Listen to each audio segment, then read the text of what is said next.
नमस्कार बंधु माने आपण माने देखुछंती आपणक प्रिय चैनल बीके ओडिया क्रिएटिव। आज आमे जानिबा 21 मार्च 2026 रे सिंह राशि राशिफल। आज दिनटी आपणक पाई केमिति रहिबो, धन प्रेम चाकरी और स्वास्थ्य रे कोन घटिबो, चालंतु आरंभ करिबा। आजिर दिन सिंह राशि लोकंक पाई मध्यम भल रहिबो।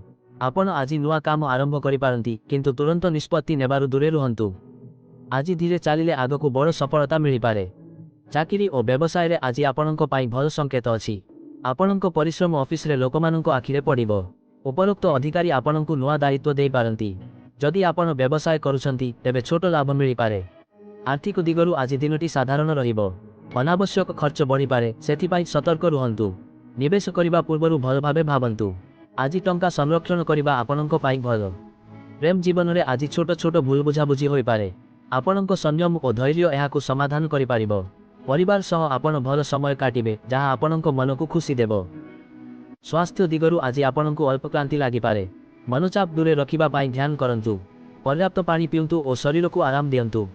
आजिर शुभ सूचना, शुभ रंग सुनारी, शुभ संख्या 5, शुभ समय सकाळ 9 टारु 11 पर्यंत। आजिर परामर्श, अति त्वरान्वित निष्पत्ति नेबेनी, धीरे धीरे आगकु बंतु, निश्चय सफलता मिलिबो।